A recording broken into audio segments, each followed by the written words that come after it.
Hello everyone, Travis Brust here, the Executive Chef at the Williamsburg Inn, and I'd like to welcome you to New Year's resolution time. And it doesn't mean that we have to cut all of our indulgences out. And I wanted to come up with a simple, quick, easy recipe if you're tight on time, but want to make something that's complex and flavorful, but also a little more on the healthier side, maybe no flour, gluten-free. You know, we're going to work with some almond flour and some coconut flour. There's going to be a little bit of butter in this mix, but overall, it's a very healthy dish, and it's packed full of proteins and good flavor. So what we're going to make here is a chocolate almond microwave cake. I know, Executive Chef, the Williamsburg Inn, it just said we're going to use the microwave today. We're going to use it twice, and that's okay because we're at home, and we're going to be making some delicious foods as we go here. So we're going to take a little bit of butter here, and we're going to add this to our dish. Microwavably safe dish, and we're also going to add some nice rich dark chocolate. Now, the rich dark chocolate that you use can be anything that's really higher than about a 65% is what you're going to want to shoot for. You're going to find that written on most chocolates nowadays, especially specialty bars, things like that. You don't have to spend a tremendous amount of money on it. However, you want something that's higher than 65%. So a good 70, 73% cocoa chocolate would be great. We're going to add that to the bowl. And we're just going to pop this in the microwave for about 45 seconds. Might take as much as a minute depending on your microwave. And you just want to get everything nice and melted, okay? So we're just going to go ahead and add that in there.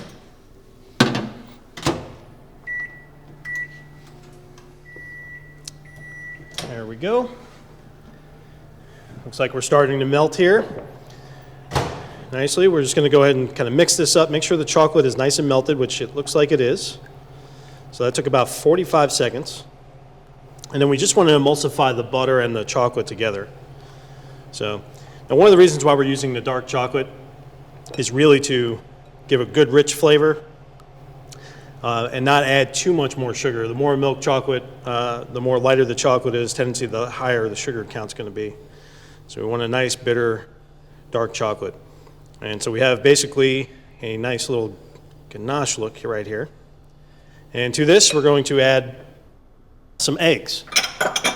Now, important when you're cracking your eggs, you want to crack into a single bowl first, and just make sure that you didn't get any eggshell or anything like that. And we're just going to add that right in there. And then second egg. Looks like we have a nice, healthy, farm-fresh egg. Add that as well. All right, and we're also going to add our vanilla bean extract. So add that right in there. And we're just going to kind of scramble this up a little bit, get the mixture together. Now you want to make sure your eggs are a little bit more on the room temperature side. They're sitting out for a little bit just so it doesn't seize that chocolate too quickly. There we go. Now you can add all of your dry ingredients straight away. However, if you have the ability to put them through a sifter, that's even better. And here we have a sifter. We're going to use a little bit of coconut flour. Add that to the sifter. Ground almond flour.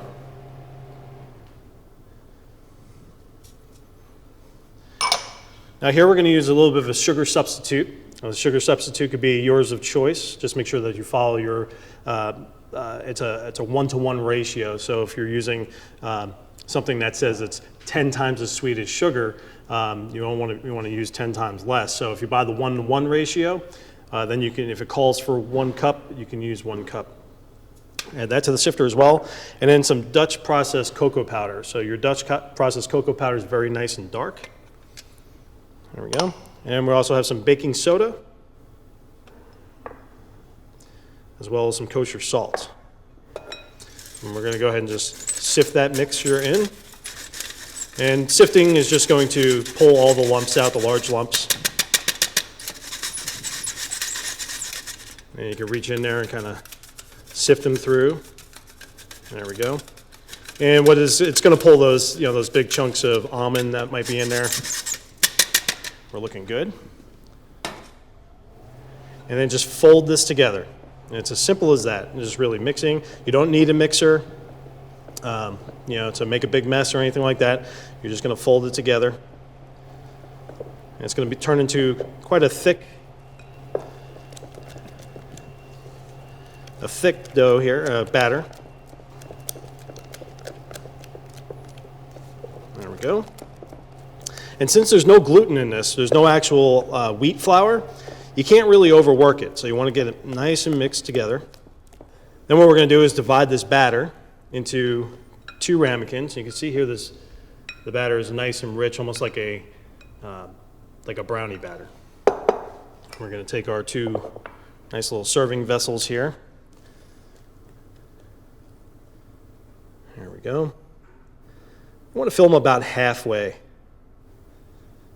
3/4 of the way, about 4 to 5 ounces, I'd say 4 ounces, half a cup of the batter.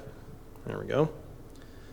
And this just has a great aroma to it. It smells really decadent, really nice. And it's just very low on that. It's lower in carb, and it's also lower in gluten. No gluten. There we go. So we're going to take this, we're just going to tap it a little bit. And there we have our cakes. And these are going to go into the microwave oven on high for 1 minute. Okay, and that's all it takes. Boom, you'll have cake done. While that's in the microwave, we're going to mix together our little topping. And the topping is going to be a rich, non-fat Greek yogurt and honey mixture. So it's going to be our whipped cream for the topping. So we'll add these into the microwave. Okay, so we have our first one completed. 1 more minute for our next batch. And quickly, we're just going to make our topping here. Now here we have some non-fat Greek yogurt, super high in protein, very nice. And then just some nice honey. And you can use whatever flavor honey you'd like. If you have a favorite clover honey or wildflower honey, anything of that nature is perfectly fine. And just going to scrape that in there. And just going to stir this nicely. There we go. And basically what we're making is our own version of a kind of a fat-free, lightly whipped topping. And we're going to have that nice honey flavor in there. It's going to go very nicely. So what we're going to do here is we're just going to take a little dollop of that yogurt, put it right on top. And then we're going to garnish just with a little bit because I love the way that bananas and chocolate taste together. Oh, there's our second one. And look at that. Like magic, folks. We'll go ahead and garnish up both. So here we go. We got our second one. And we're just going to do a little bit of banana on top. And maybe a couple blueberries, just to finish it off. And here we have our almond chocolate microwave cake. Super simple, easy, gluten-free, and ready to be enjoyed. So happy resolutions, everybody.